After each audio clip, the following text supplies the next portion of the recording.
di sebuah pantai dengan hamparan pasir putih yang begitu lembut saat kulit kaki menginjaknya. Angin laut yang berhembus begitu menyejukkan, suara deburan ombak yang datang silih berganti seolah membawa kedamaian. Ini sangat panas, jadi sampai kapan kita akan terus di sini? Protes Drago yang sebenarnya tidak terlalu menyukai pantai. Mire tersenyum, lalu menatap Drago yang justru melengos padanya. Saat itu dia mengingat kembali saat melihat Drago dan kakaknya bicara. Mereka nampak tak canggung dan sangat akrab. Tapi kenapa saat bersamanya Drago seperti ini? Apa boleh sebentar lagi? Terserah kau saja, ujar Drago masih tak mau menatap Mire. Mire memaksakan senyumnya. Lalu dia mengubah arah pandangan menghadap ke pantai, menikmati tenangnya suasana hati yang belum tentu masih akan ia rasakan saat pulang nanti. Ah, pekik Mire pelan, tapi karena belum merasa lega, dia terus menaikkan intonasinya hingga sekuat mungkin. Ah, kau gila ya? Drago kesal karena teriakan Mire membuat beberapa pengunjung menatap ke arah mereka. Lega, aku benar-benar lega. Ucap Mire dengan bibir tersenyum lebar. Tapi matanya terus meneteskan air matanya. Benar-benar gila, kau bilang lega tapi matamu menangis. Aku benar-benar kagum dengan dua ekspresimu yang dengan mudahnya bisa berkolaborasi menjadi 1. Merasa tak tahan lagi dengan panasnya matahari yang menyengat. Drago membalikkan badan berniat beranjak pergi. Tapi, langkahnya terhenti saat kedua lengan Mire melingkar di tubuhnya, dan menahan tubuh itu dengan erat. Apa yang kau lakukan? Drago berniat menyingkirkan tangan Mire. Sebentar saja. Aku tidak akan macam-macam, jadi jangan bergerak. Apalagi melepaskan tanganku. 1 menit aja sudah cukup kok. Drago terdiam mematung dan membiarkan saja Mire memeluknya. Tidak tahu memang apa yang dirasakan gadis itu, tapi rasanya seperti sudah disalurkan rasa sedih dari Mire. Terima kasih. Ucap Mire setelah dia merasa cukup. Sebenarnya dia bukan ingin meminta belas kasihan dari Drago, hanya saja dia benar-benar tidak tahan lagi dengan dadanya yang tak karuan. Lain kali jangan menghubungiku saat ingin datang ke pantai. Karena aku tidak menyukai pantai.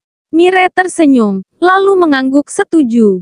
Tidak apa-apa, bukankah setiap manusia memiliki apa yang dia suka dan juga tidak? Mire menenangkan diri di dalam hati sembari menatap punggung kekar Drago yang mulai menjauh pergi untuk mencari tempat berlindung dari panasnya matahari. Mire kembali memejamkan mata saat dirasa hatinya sudah mulai terasa tenang. Dia menarik nafas dalam-dalam lalu menghembuskan pelan. Matahari yang terik menerpa kulit tipisnya seolah tak dirasa oleh gadis itu justru tersenyum semakin lebar dengan mata terpejam. Tidak apa-apa, semua akan baik-baik saja. Dunia kan bukan hanya tentang penderitaan saja, banyak hal bahagia yang belum aku lihat. Sekarang pejamkan mata terlebih dulu, kumpulkan semua tenaga untuk menuju akhir bahagia yang seperti aku inginkan.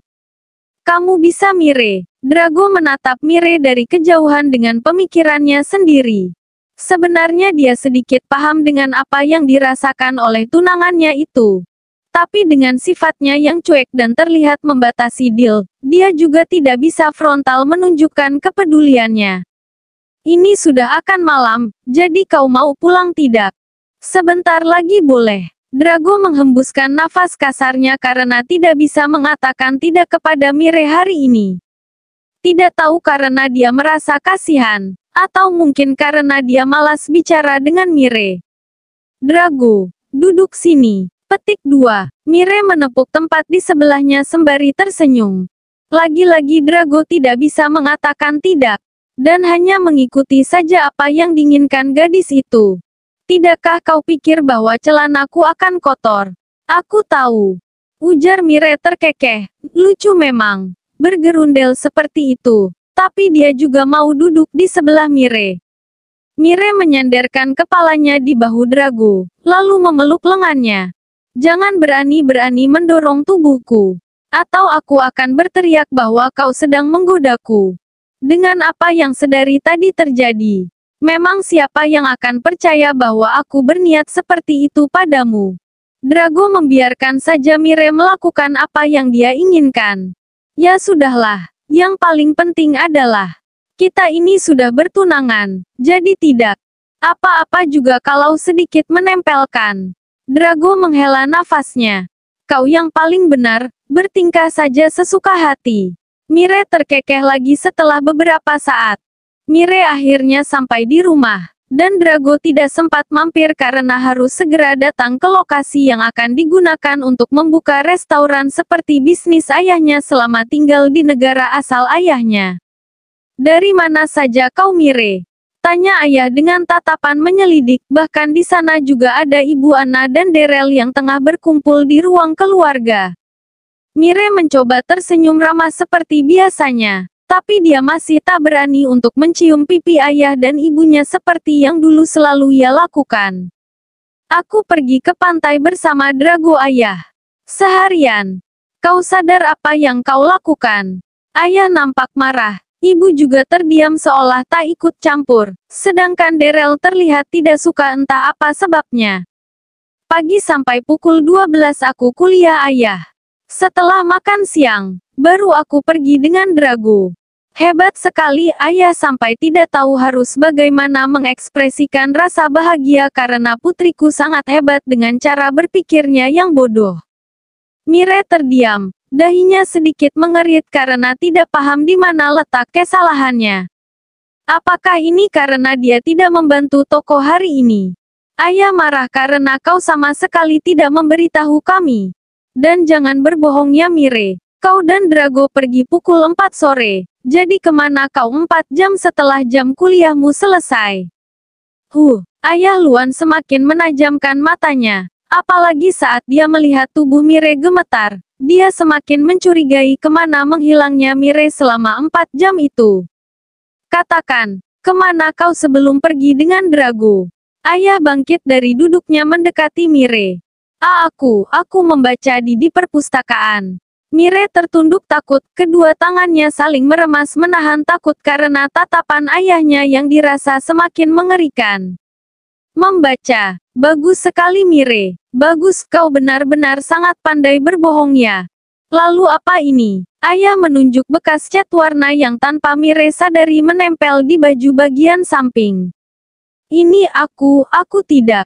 Tidak apa, sudah jutaan kali mulut ayahmu memberitahukan. Hentikan hobi bodohmu ini. Kau tidak akan pernah sukses kalau hanya mengandalkan permainan warna seperti anak-anak, kau paham? Darrell bangkit dari duduknya karena merasa tidak tega melihat adiknya dibentak dengan begitu keras. Ayah, sudah. Nanti biar aku saja yang memberitahu Mire. Ayah dan ibu kembali saja ke kamar. Dia tidak akan pernah mau mendengarkanmu Darrell. Jadi tidak usah mengurusi dia lagi mulai sekarang. Biarkan dia bertindak sesuka hati. Bila perlu tidak usah muncul di hadapan ayah lagi. Ucap ayah lalu berjalan pergi, dan Darrell menyusulnya untuk menenangkan. Ibu Anna yang sedari tadi terduduk sembari menangis, kini bangkit seraya menyeka air matanya. Mire, ibu tahu kau sangat sedih dengan perlakuan ayahmu akhir-akhir ini. Tapi bisakah kau berhenti? Ibu tidak ingin kau terus dibentak. Juga tidak ingin ayahmu terus-menerus marah. Tolong mengertilah nak. Mire terdiam dengan kepala yang masih menunduk. Jika kalian tidak mengizinkan, juga tidak peduli dengan kebahagiaanku, maka aku akan menunjukkan betapa bahagianya hidup dengan apa yang aku pilih. Mire menarik nafas dalam-dalam, menghembuskan perlahan. Hari ini adalah hari lomba kampus diadakan, dan Mire juga sudah bersiap dengan kedua tangannya yang sudah memegang alat lukis. Lomba sudah dimulai, dan Mire sudah bersiap dengan kedua tangannya yang lincah. Pola gambar sudah mulai ia buat sesuai dengan apa yang tengah dibayangkan oleh Mire. Sejenak dia memejamkan matanya lagi mengingat gambaran yang ada di benaknya secara detail. 2 jam adalah waktu yang ditentukan untuk lomba melukis kali ini. Tapi Mire sama sekali tak terburu-buru karena beruntung dia bisa menggunakan dua tangannya secara bersamaan. Hebat! Begitulah bagi sebagian orang melihatnya. Dia nampak bersinar bagaikan cahaya yang lembut. Meski itu tak berarti bagi keluarganya, namun nyatanya inilah Mire dengan kelebihannya. Tidak tahu seberapa kotor bajunya karena warna-warni yang memenuhi bajunya. Tapi dia nampak bahagia. Bahkan warna-warni itu mencoret wajahnya yang terus menampilkan barusan giginya. Sungguh ini adalah hari paling membahagiakan bagi Mire karena kini dia memiliki tekad juga memiliki keteguhan yang tidak akan bisa diredam dari dalam hatinya. Ting, pemberitahuan lomba melukis selesai, dan ini adalah saatnya juri menilai satu persatu milik semua peserta lomba. Sedikit berbeda. Karena hari ini Mire sungguh berharap bisa memenangkan perlombaan agar bisa pergi ke luar negeri untuk bisa lebih memperdalam tentang seni lukis. Agar ia bisa menciptakan gambaran yang mampu memukau bagi yang melihatnya. Kita bertemu lagi, gadis cantik. Ucap salah satu juri yang saat lomba nasional juga menjadi juri di sana. Mire tersenyum lebar, lalu menunduk hormat. Sekarang, jelaskan tema dari karya kalian. Dan apa makna yang tersirat? Ucap salah satu juri. Satu persatu peserta mengenalkan karya mereka, tentang tema, juga makna yang tersirat dari gambaran yang mereka buat. Sekarang giliran Mire, meskipun dia sangat gugup tapi dia juga tidak boleh terlalu menunjukkannya. Peserta nomor 23. Tolong jelaskan terlebih dulu apa tema dari karyamu, dan makna apa yang kau gambarkan dari lukisan yang kau buat. Mire tersenyum, lalu mengangguk. Izin menjawab, tema gambarku adalah feeling. Sesuai dengan gambar, seorang gadis kini tengah bangkit dari pohon tua yang selama ini menjaganya. Dia mulai tersadar jika dunia sangatlah terang. Jadi dia memutuskan untuk berjalan mencari keindahan itu dengan segenap keberanian. Harapan, juga sinar matahari yang menuntunnya agar tak salah memilih langkah. Semua juri bertepuk tangan dengan senyum bangga yang jelas mereka tunjukkan. Harus kuakui, gambarmu sangat rapi. Dan aku merasakan seolah pesan yang kau sampaikan tadi sampai kepadaku. Kau tahu, gambarmu benar-benar berkelas. Juga satu hal yang paling penting bagi seorang pelukis adalah gambar yang dibuat terasa hidup. Dan seperti itulah gambar yang kau buat. Mire tersenyum sembari menahan tangis haru, layaknya seorang penyanyi yang akan menyampaikan perasaan lewat nada dan suara. Seperti itu juga bagi seorang pelukis. Meski Mire belum memahami benar, tapi kesungguhannya dalam menggambar yang sesuai dengan pemikirannya benar-benar membuat coretan juga tumpahan warna yang ia buat menjadi sangat indah. 1 jam setelah itu, pengumuman pemenang mulai diumumkan. Pemenang ketiga jatuh kepada peserta nomor 40. Mire terdiam karena merasa kecewa. Padahal dia berharap setidaknya bisa mendapatkan juara 3. Mire tertunduk karena tidak tahu lagi bagaimana menahan rasa sedihnya. Pemenang kedua jatuh kepada peserta nomor 8. Tidak peduli bagaimana risuhnya suara tepuk tangan, yang pasti dia benar-benar tidak tahan untuk menangis. Peserta pertama jatuh kepada nomor peserta 23. Sejenak semua orang menoleh ke kanan dan ke kiri karena peserta nomor 23 tak kunjung maju ke depan. Peserta nomor 23. Mire mengerit karena dia tahu kalau nomor peserta itu sama dengan miliknya. Nomor 23 silakan maju ke depan untuk menerima penghargaan. Aku. Mire menunjuk dirinya sendiri sembari menoleh ke kanan dan ke kiri bertanya kepada peserta yang lainnya. Lia, itu kau. Selamat ya. Mire menangis haru. Dia berjalan ke depan dengan air mata yang sudah bercucuran sangat banyak. Kau sudah keluar dari rasa gundahmu. Jadi kau harus siap melangkah lebih jauh. Lalu naik terus ke atas, jangan takut untuk bangkit dan jangan menyerah saat kau jatuh berkali-kali. Ucap juri yang saat itu juga menasehati Mire karena dia bisa membaca jika Mire melukiskan bagaimana suasana hatinya. Terima kasih, aku benar-benar akan mengingat Anda, juga nasihat Anda ini. Mire menyeka air matanya dan tersenyum. Mire, Lucy berlari memeluk Mire dan memberinya selamat setelah mereka sama-sama selesai dengan lomba yang mereka ikuti. Lucy, bagaimana denganmu? Aku lolos. Aku peringkat kedua. Kau juga menangkan. Tebak Lucy yang tentu bisa menebak karena Mire memegang satu piala yang besar di pelukannya. Iya, aku menang Lucy, aku juara satu. Mire tersenyum bahagia meski matanya masih saja berair karena perasaan haru. Sungguh, kau juara satu. Mire mengangguk. Apa aku bilang? Selama kau tidak meremehkan diri sendiri, kau pasti bisa melakukannya dengan baik. Lucy memeluk erat tubuh Mire sembari berloncat-loncatan karena perasaan gembira yang tidak bisa ia bendung. Setelah itu, mereka berdua beserta para pemenang lainnya dipanggil oleh dosen untuk membicarakan perihal kelanjutan mengenai pendidikan yang akan mereka dapatkan di luar negeri nantinya. Tidak banyak yang disampaikan selain mengenai apa-apa saja mengenai pendidikan gratis yang mereka dapatkan, dan ternyata mereka juga memenangkan uang tunai yang membuat mereka bertambah bahagia. Lucy dan Mire tersenyum bahagia saat berjalan menyusuri lorong kelas menuju gerbang kampus dan kembali ke rumah mereka masing-masing. Mire, aku tidak menyangka loh kalau uangnya langsung diserahkan hari ini juga. Ucap Lucy yang sedari tadi lebih memilih memegangi tasnya daripada pialanya yang kini ia titipkan di tangan Mire. Mire terkekeh melihat bagaimana lucunya Lucy yang terus memegangi tas yang sudah berisi uang 20 juta. Dan jumlahnya sama dengan miliknya. Lucy, apa kau akan mengabaikan pialamu dan membiarkan menjadi milikku? Aduh Mire, piala aku sudah punya banyak. Dasar mata duitan. Ujar Mire yang pada akhirnya mereka terkekeh bersama.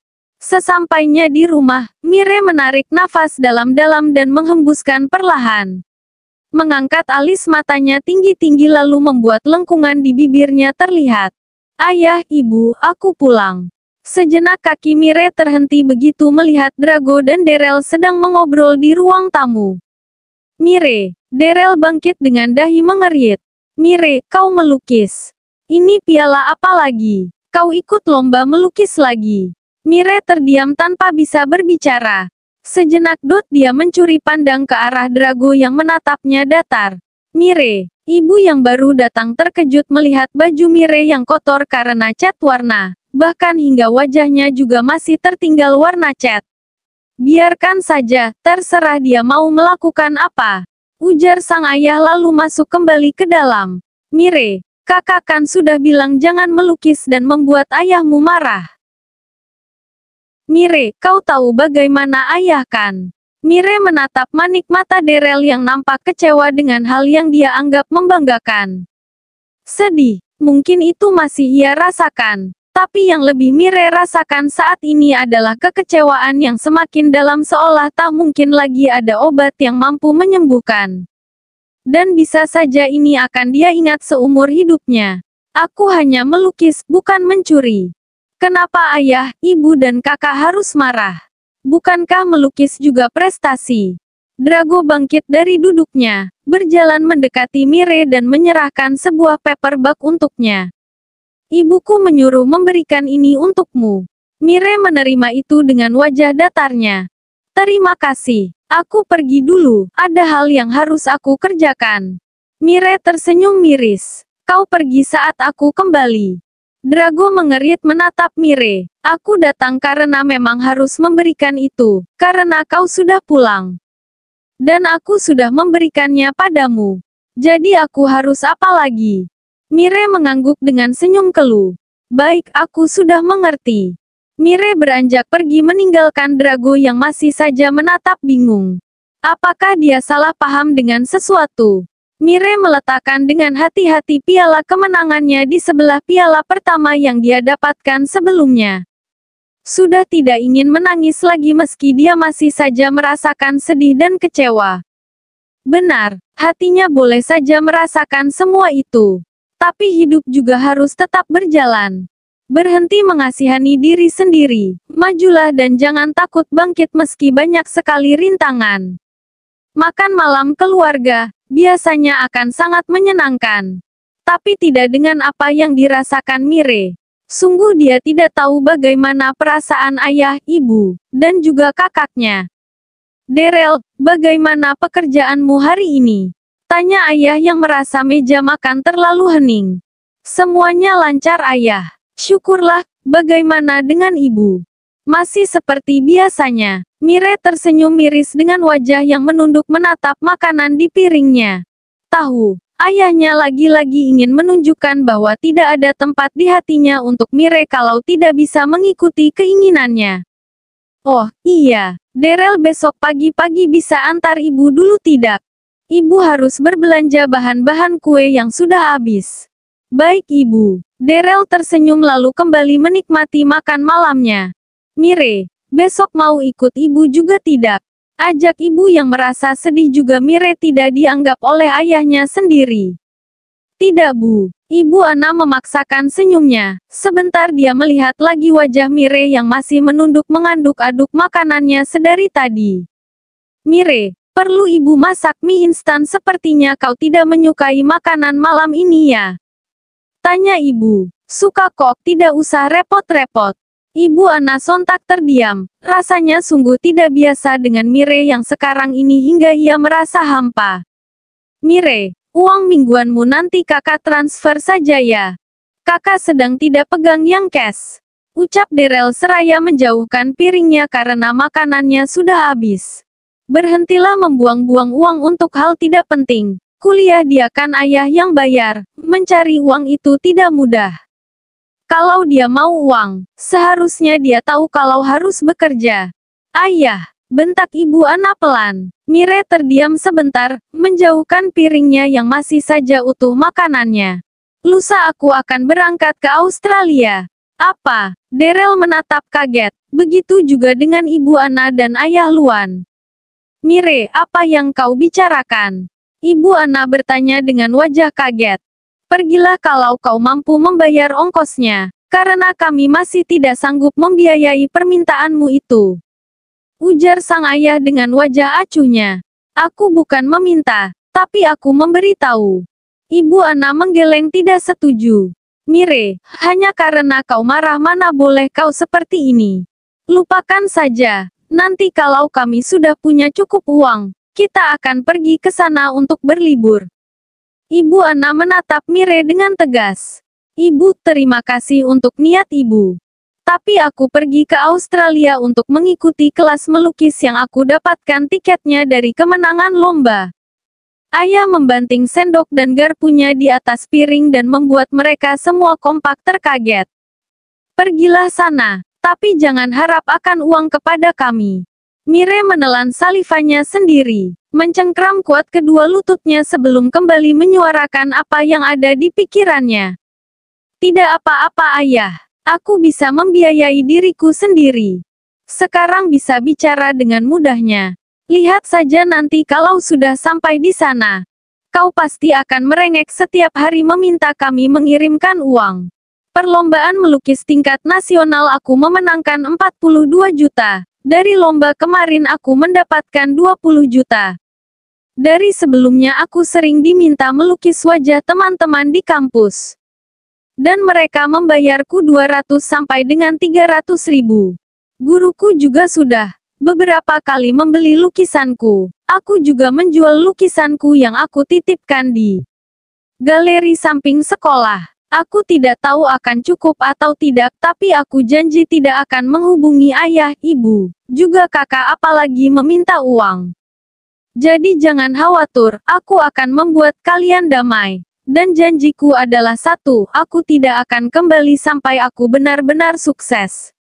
Mire bangkit dari duduknya, menghela sebentar lalu berjalan meninggalkan ayah, ibu, dan kakaknya yang masih kebingungan di meja makan.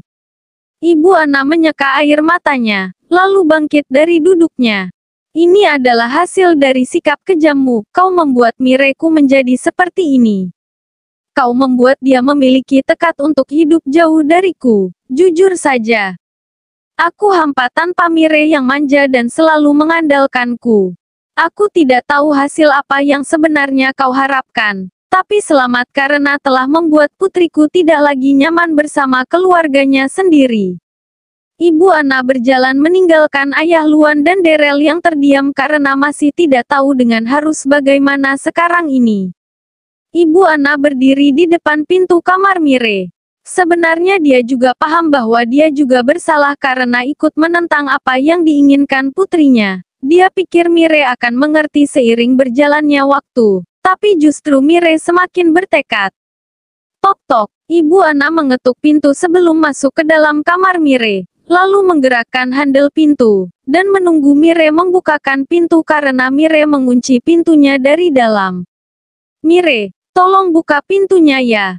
Ada apa, Bu? Petik 2. Boleh kita bicara sebentar? Mire terdiam sesaat, lalu membuka lebar-lebar pintunya agar Ibu Ana bisa masuk ke kamarnya. Sejenak Ibu Ana mematung melihat koper di atas tempat tidur yang sudah mulai diisi pakaian.